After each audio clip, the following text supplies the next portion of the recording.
Il y a une liste des inscrits, non? Non. Faut faire court, par contre. Ok. Eh ben, merci aux intervenants pour les différents exposés qu'ils ont pu nous faire. Si on veut essayer de penser la question au présent pour nos luttes et nos actions, la tradition, plutôt les traditions desquelles on vient et qu'on représente, c'est le socialisme et son internationalisme, et la République et son universalisme.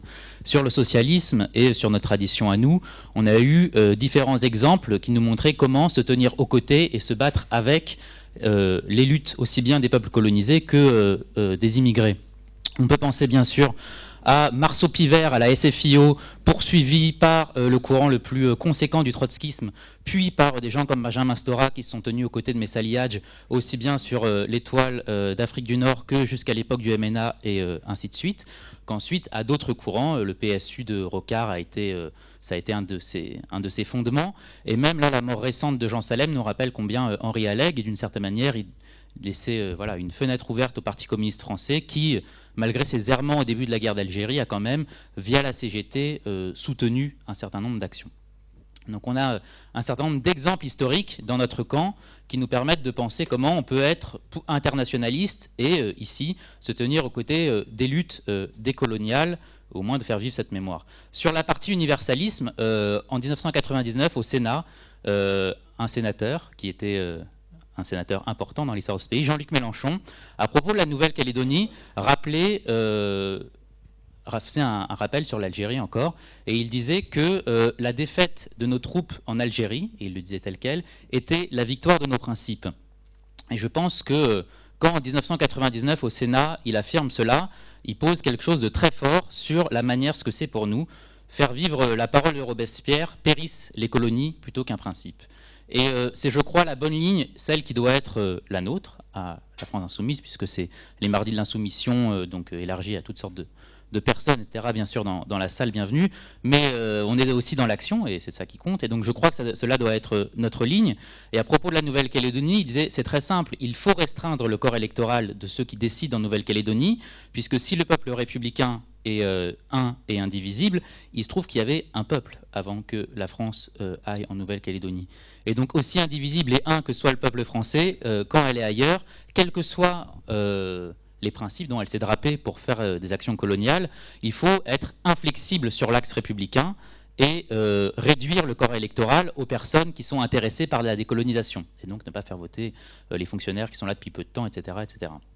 Et je crois que en étant inflexible et en assumant de cliver, par exemple sur la guerre d'Algérie ou sur la Nouvelle-Calédonie, il y a une mission avec Manuel Valls qui est en train de se faire, etc., on peut être un républicain conséquent et en même temps être un allié décolonial conséquent. Voilà. Et donc je pense qu'aujourd'hui, il y a beaucoup de vocabulaire des sciences sociales qui sont apportés dans le champ politique, parfois de manière un peu abrupte, et c'est délicat parfois de parler de ces sujets, mais en replaçant les choses d'un point de vue politique, on peut arriver à mener une action insoumise et conséquente sur ces champs-là. Voilà, merci. Je suis à la France Insoumise et je suis par ailleurs à Ensemble Insoumis, mais bon. Juste pour... je tiens à remercier la tribune. Il y a eu, moi je trouvais, de très intéressantes présentations sur la question de la mémoire notamment. Moi, ce qui m'a intéressé aussi, c'est effectivement cette manière de présenter l'histoire, non pas comme uniquement une affaire d'historiens, de spécialistes, mais aussi une affaire de peuple qui s'approprie une histoire de lutte et de résistance cristallisée et qui nourrit le présent. Et ça, je pense que c'est très important.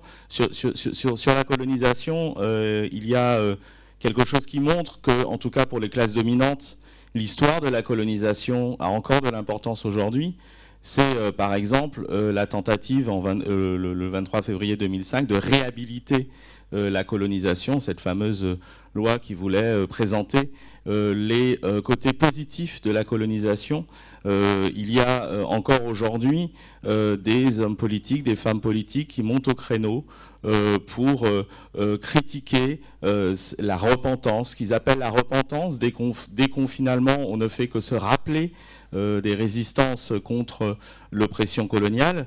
Et il y a cette idée que quand même la colonisation n'est pas tout à fait passée, en sens qu'elle continue d'influer sur le présent. Je pense que ça c'est important parce que il y a parfois cette idée qu'il y a une rupture avec la décolonisation, et il y a eu des colonisations effectivement suite à des luttes victorieuses, mais il y a cette idée que la colonisation, par sa mémoire, par aussi un certain nombre de réflexes, on va dire de fonctionnement qui ont été acquis enfin cristallisés dans ce pays, fait qu'aujourd'hui un certain nombre de discriminations, un certain nombre de pratiques d'État peuvent s'expliquer aussi, pas uniquement, par cette histoire coloniale. Donc je pense que c'est important, et il faut comprendre aussi l'importance pour des Noirs, des Arabes, des Asiatiques. J'utilise à dessein ce terme et non pas les descendants, les issus de l'immigration, parce que je ne sais pas ce que c'est comme pays exactement l'immigration. Et je pense qu'on se définit d'abord par ça. On est d'abord caractérisé par le regard que porte la société sur nous, voilà.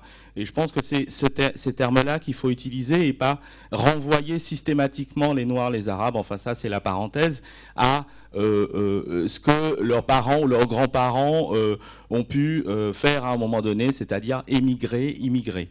Voilà, donc ça c'est important. Il y a cette idée effectivement que dans ce pays, il y a des populations, des gens qui qui considèrent, qui constatent, et j'en fais partie, je pense, qu'elles ne sont pas pleinement, elles ne sont pas considérées comme faisant pleinement partie de ce pays. Pourquoi ? Parce que leur histoire n'est pas pleinement reconnue. L'histoire des luttes de décolonisation, l'histoire, par exemple, moi je suis antillais, des luttes, par exemple, pour l'abolition de l'esclavage. C'est pas simplement l'histoire des Antillais, l'histoire des Algériens, l'histoire des Marocains, l'histoire des Vietnamiens, enfin, c'est l'histoire en fait de France. C'est-à-dire que c'est l'histoire de ce pays, parce qu'il y a des gens qui sont dans ce pays, dont les parents se sont battus, dont les parents ont été réprimés, dont les parents ont résisté, et si on considère qu'ils font pleinement partie de ce pays, alors cette histoire est une histoire pleinement française. Et je pense que c'est ça aussi qui est important, et ce n'est pas simplement important pour le pays, c'est important pour le mouvement ouvrier. Tout à l'heure, ça a été dit sur Billancourt. Ce qu'on oublie trop souvent, ce que le mouvement ouvrier oublie trop souvent, ce que le mouvement social et politique oublie trop souvent, c'est qu'effectivement, les histoires de résistance spécifiques, parce que les ouvriers résistent en tant qu'ouvriers, mais les ouvriers maghrébins, africains, ils résistent aussi en tant que discriminés. Les deux en même temps, Eric, tu disais tout à l'heure, effectivement, l'un va avec l'autre. Mais ce que j'ai aimé dans le discours de Mohamed Kaki, c'est que, d'une certaine manière, il tordait un peu le bâton. Mais qu'est-ce qu'il y avait derrière ? C'est l'idée qu'on oublie toujours une partie du problème. C'est-à-dire que, oui, un ouvrier maghrébin, un chômeur africain, noir, est effectivement victime d'une oppression économique et victime du capitalisme et de la politique du gouvernement. Mais il est aussi discriminé en tant que tel. Et on oublie trop souvent ce versant-là. C'est-à-dire qu'il est discriminé en tant que noir, arabe, musulman, et que c'est parce qu'on oublie ça que certains remettent en avant cette question-là. La remettent devant, pas pour dire c'est uniquement ça qui se joue. Évidemment, il y a la question sociale, mais pour dire que c'est ça aussi qui se joue. Et s'il y a souvent, dans les mouvements politiques, dans des réunions comme celle-ci, souvent il manque une partie de la population, celle qui est directement concernée par le sujet d'aujourd'hui. Pourquoi ? Ce n'est pas un hasard si c'est toujours les mêmes qui se sentent les moins concernés, malheureusement. C'est parce qu'ils ont l'impression de ne pas être pleinement intégrés. Donc je ne dis pas ça pour critiquer. Moi je fais partie, voilà, j'ai une longue histoire, j'ai toujours fait partie d'organisations qui sont majoritairement blanches. Donc voilà, moi je suis rentré, mais je constate qu'il y a beaucoup de gens autour de moi qui ne rentrent pas et qui me disent trop souvent, ton histoire là, tes histoires c'est des trucs de blancs. Ça ne nous concerne pas. Et tu disais, juste tout à l'heure, Eric, quand tu disais qu'on ne pourra pas gagner sans eux, on perdra tous ensemble, parce qu'on n'aura pas su intégrer pleinement, et là je ne parle pas d'intégration républicaine, hein, je parle d'intégration politique, je parle de la capacité d'articuler réellement les luttes, de faire en sorte qu'on n'ait pas besoin de dire « et la discrimination et le racisme ». Non, le racisme et la discrimination, c'est une question sociale aussi. Et que s'il y a effectivement des problèmes dans les quartiers populaires, s'il y a la plupart des prolos aujourd'hui, beaucoup de prolos sont noirs, arabes et tout, c'est parce que justement, dans ce pays-là, quand on est noir, arabe, quand on est descendant de gens qui ont immigré, eh ben on est discriminé et on subit une double oppression. Et par rapport à ça, je pense, et je termine par ça, je pense qu'on a le devoir d'abord de nous regarder dans la glace et de voir que ce qu'on est ne correspond pas à la réalité de la classe ouvrière, des plus pauvres de ce pays, et que si on veut les représenter, il faut d'abord qu'on soit un tout petit peu plus comme eux, simplement, on n'est pas là pour faire de la repentance, comme diraient d'autres. On est là pour reconnaître, et justement pour pouvoir avancer, mais ensemble. Et pour pouvoir avancer ensemble, il faut effectivement, comme tu dis Eric, et je termine par ça, aller dans les quartiers, lutter avec ceux qui luttent déjà, ne pas oublier, pas lutter à leur place, mais il y a des gens qui luttent, qui sont trop souvent seuls, et si on veut qu'ils viennent, par exemple, le 5 mai, si les syndicats veulent qu'ils se mobilisent aussi plus massivement qu'ils le font aujourd'hui dans les grèves, dans les manifestations, ah ben, il y a une solution, qui est, nous aussi, d'intégrer pleinement les revendications spécifiques, les luttes spécifiques qui se développent aujourd'hui dans les quartiers, et donc d'y aller. Participer aussi au débat et donner mon avis. Kamel, militant associatif. Je souscris à un nombre de choses qui ont été dites par les intervenants. Et je souscris en particulier à la dernière intervention pleinement qui a dit beaucoup de choses que je voulais dire. Mais je reste quand même un peu surpris. Parmi les trois intervenants, pas une seule fois le mot racisme n'a été prononcé, alors que c'est une balafre qui est dans le visage de la société française, qui marque la société française, qui a marqué hier la colonisation. La colonisation en elle-même, elle porte ce racisme-là comme moyen d'exploitation d'un peuple. Et là, aujourd'hui, elle marque encore les quartiers populaires. On a dénombré dans plusieurs associations, quand on s'est réunis en une sorte de fédération, rien que depuis 2015, 216 assassinats suite à l'intervention de la police. 216. Ce n'est pas une simple statistique. Ce n'est pas une simple...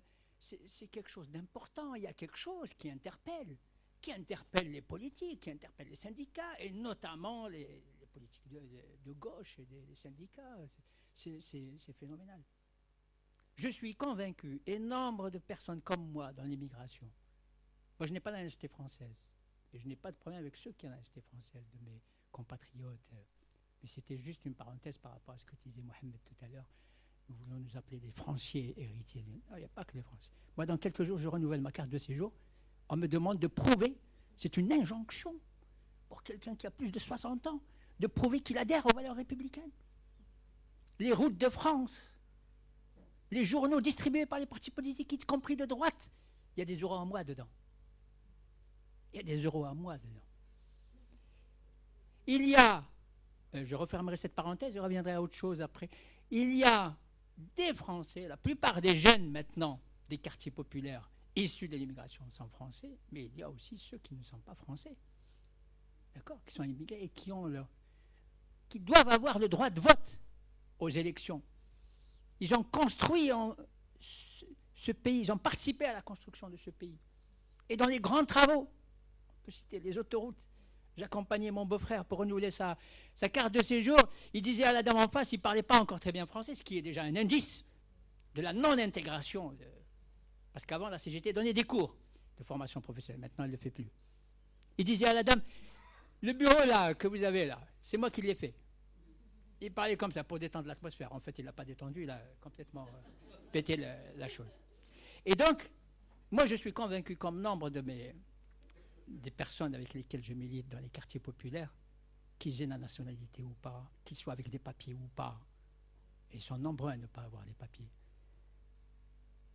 Je suis convaincu qu'il y a une généalogie directe, qui n'est pas simplement chronologique, entre le racisme colonial et le racisme post-colonial. J'ajouterais même qu'il y a un racisme d'État. Tu disais qu'il faut mener la bataille des mots. Ben oui, il faut la mener. Le racisme d'État existe. Pourquoi se le cacher? Pour qu'on se batte avec nos propres armes.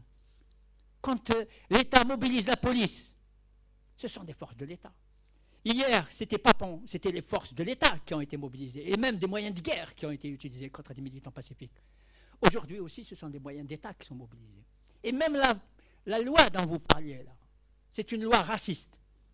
Voilà, il faut la qualifier comme telle. Et il faut se battre comme telle. Toute violation du droit à l'égalité est un racisme.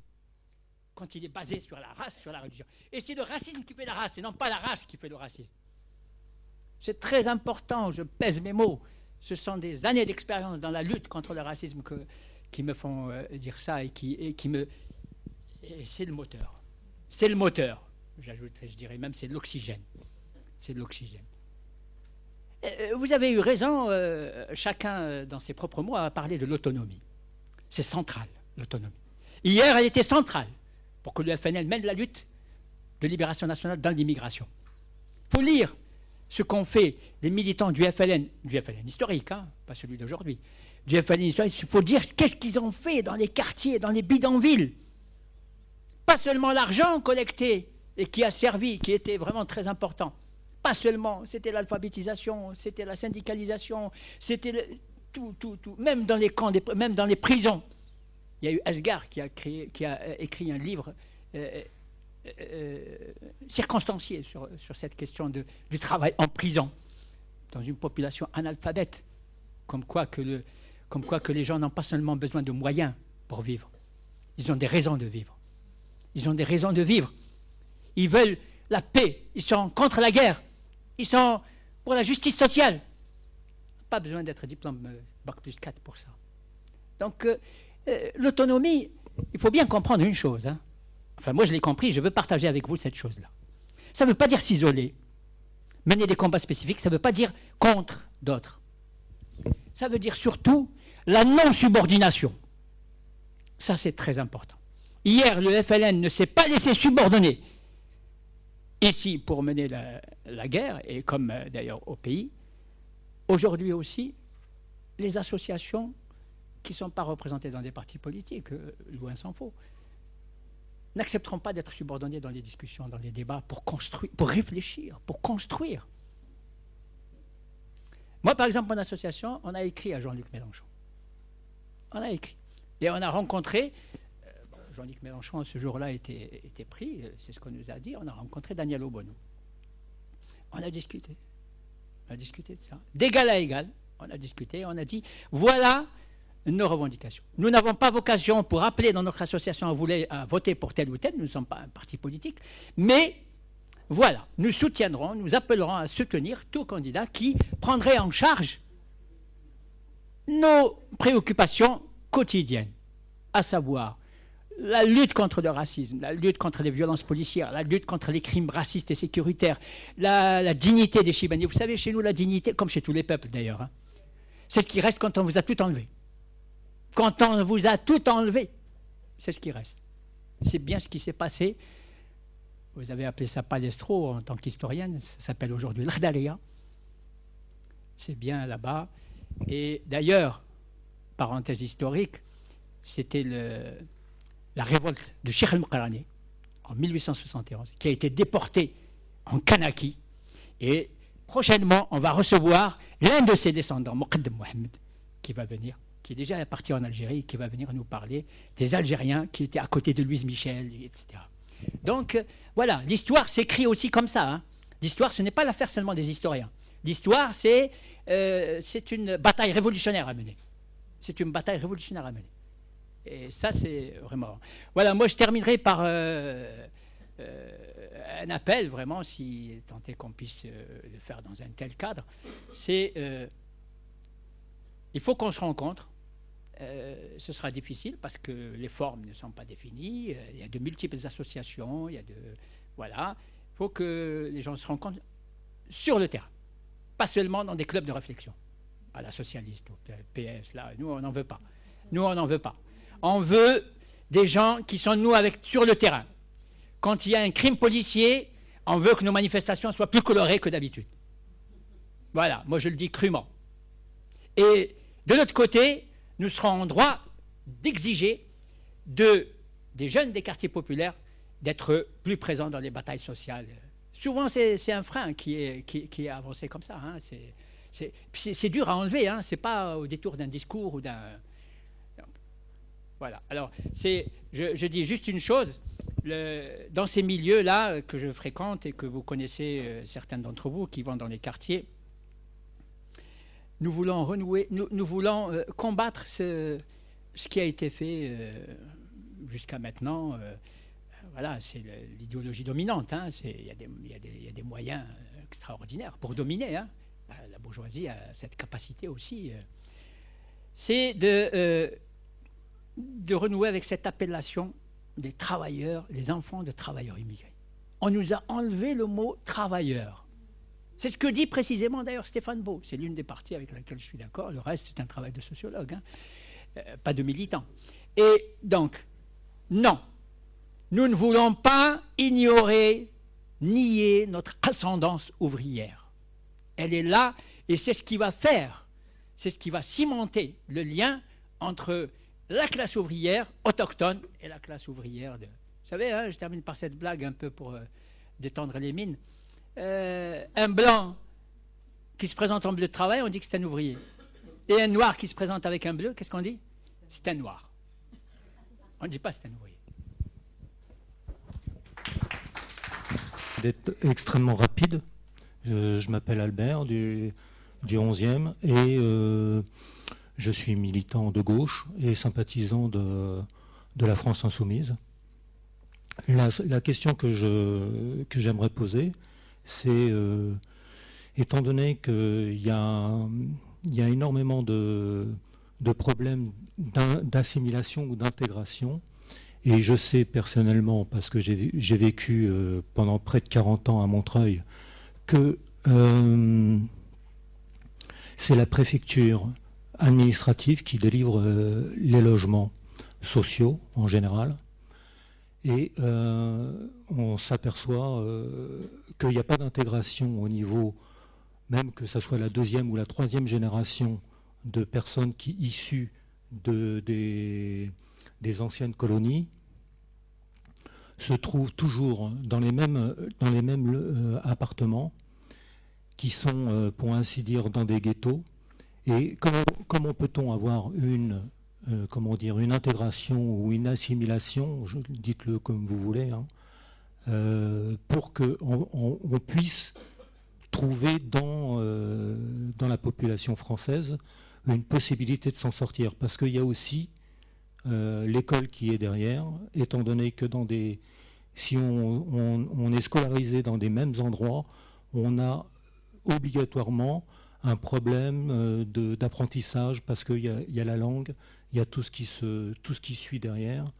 Donc moi, ma question, c'est que fait l'administration dans cette situation-là? L'administration française, on peut dire, je ne sais pas si c'est du racisme, mais en tous les cas, ça fait plus de 40 ans qu'elle ne fait rien du tout, même 50 ans. Hein. Voilà.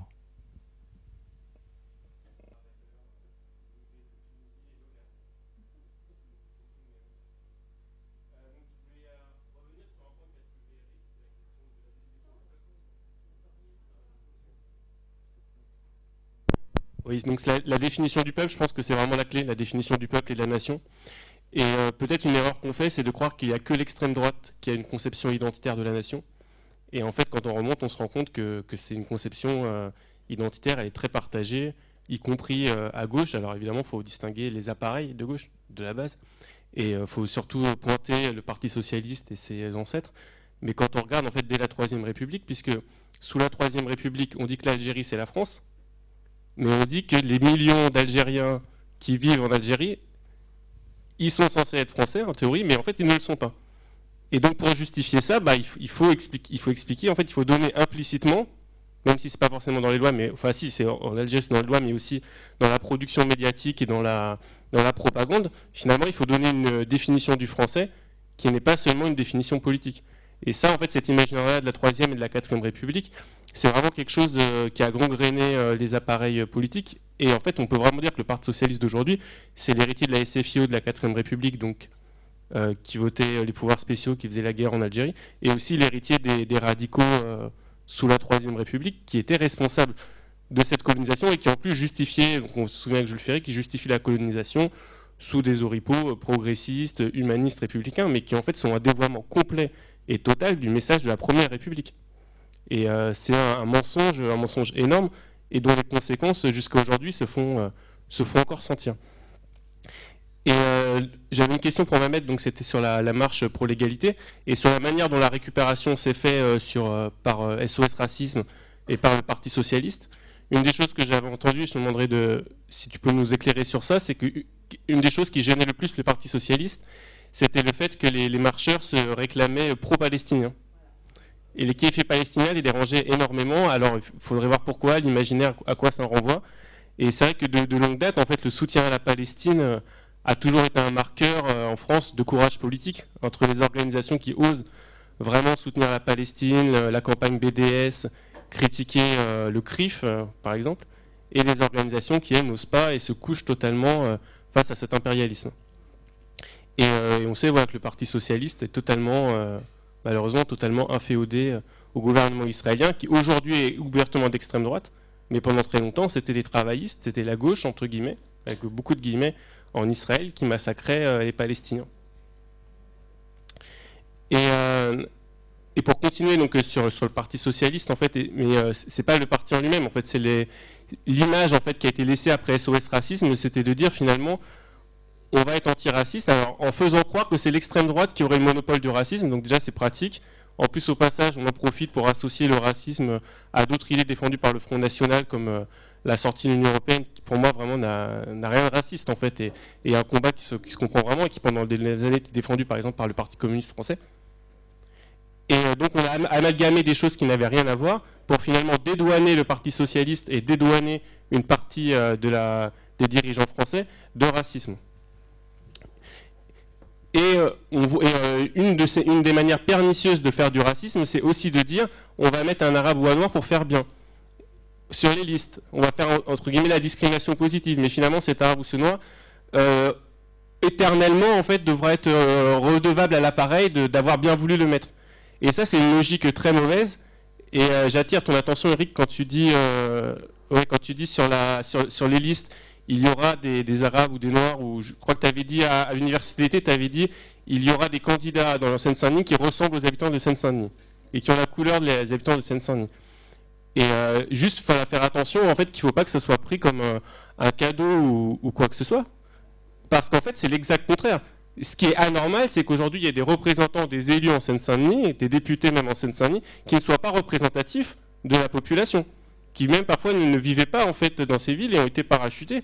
Alors pour des raisons qu'on peut comprendre, on ne reviendra pas dessus, mais en fait ce qu'il faut bien comprendre, c'est que la situation anormale, c'est la situation actuelle. Et en fait la revendication, c'est simplement de rétablir la normalité. Si on a une liste dans laquelle il n'y a pas 50% de femmes, c'est cette liste qui est anormale. Si on a une liste où il n'y a pas un certain nombre d'hérités de l'immigration à proportion de la population, c'est cette liste qui est anormale. Et la solution à ça, pour moi, c'est pas de faire des quotas ou de dire on va promouvoir certains. Peut-être que la solution, ça serait simplement de dire laissons les gens décider. Laissons par exemple pour les municipales, les militants locaux, décider de qui sera candidat sur sa liste. Laissons pour les élections législatives, les militants locaux, les habitants du quartier, déterminer qui sera candidat pour les représenter. Et peut-être que cette solution-là, qui est simplement la démocratie, permettrait de résoudre aussi énormément de problèmes et de faire sauter beaucoup de verrous et beaucoup de blocages dont on se rend compte qu'ils sont instrumentalisés et qui servent finalement à faire des fausses compétitions, des fausses divisions. Donc on va dire, on va mettre par exemple, pour des questions de parité, par exemple, on ne va pas mettre Mamed, on va mettre sa suppléante en titulaire, et on fait en fait des fausses divisions, alors que le gros problème, c'est la monopolisation du pouvoir par quelques-uns. Voilà. Pas entraînement politique. Bon, je m'appelle Sylvie, je suis née au milieu des bidonvilles de Nanterre, dans un HLM que la mairie avait planté là. Pour parler plus fort, bon, comme je parle fort en général. Donc je m'appelle Sylvie, je suis née à Nanterre, au milieu des bidonvilles, hein, du petit Nanterre, dans un HLM que la mairie avait planté là pour reloger les mal logés du centre-ville. J'étais à l'école donc avec tous les enfants du bidonville et je suis moi-même issue de cette colonisation mais marocaine. Et à la mort de ma mère, j'ai découvert des papiers qui concernaient mon grand-père, qui était marocain, et notamment un livret d'indigènes. J'ai été extrêmement choquée de trouver ça. Je me suis dit, mais qu'est-ce que c'est que ce machin ?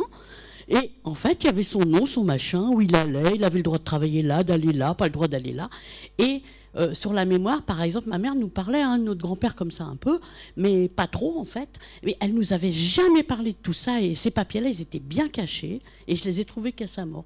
Et donc on se demande pourquoi, enfin, voilà, ils n'ont pas transmis vraiment nos parents la mémoire. Ils voulaient qu'on soit français. On a des prénoms français. On a été au catéchisme parce que voilà, non, mais vraiment, il fallait qu'on s'intègre à tout prix. On n'a pas de prénom arabe, on n'a pas. C'est fou quoi. Et on n'a pas su longtemps. Et après on nous a dit qu'on avait des ancêtres, etc. Mais enfin pas loin, notre grand-père quoi. Hein. Et maintenant. J'ai mon fils qui est typé donc, puisque son père en plus est issu de la Réunion donc, hein, et qui ne trouve pas de stage parce qu'il est pas assez blanc. Et moi ça me fait drôle parce que moi qui étais vraiment tout près là, l'enfant d'immigré, j'ai jamais subi ça. Oh bon, mes camarades de classe, l'instituteur comme il disait Mamette, nous il les appelait les ratons. Alors vous voyez, non mais c'était ça, vous les ratons au fond de la classe, c'était comme ça. Bon. Alors moi, j'étais pas une ratonne, je sais pas pourquoi, parce qu'en fait, j'en étais une, mais bon. Et voilà, donc c'est pour ça que je me demande, c'est quoi cette différence, comment on vit maintenant, comment nous, on a moins vécu le racisme, bizarrement, et il a raison, Mamette, et c'est pour ça qu'il dit qu'on a eu plus de chance que nos enfants, qui le vivent plus alors qu'ils sont moins, enfin, je sais pas si vous comprenez ce que je veux dire. Voilà.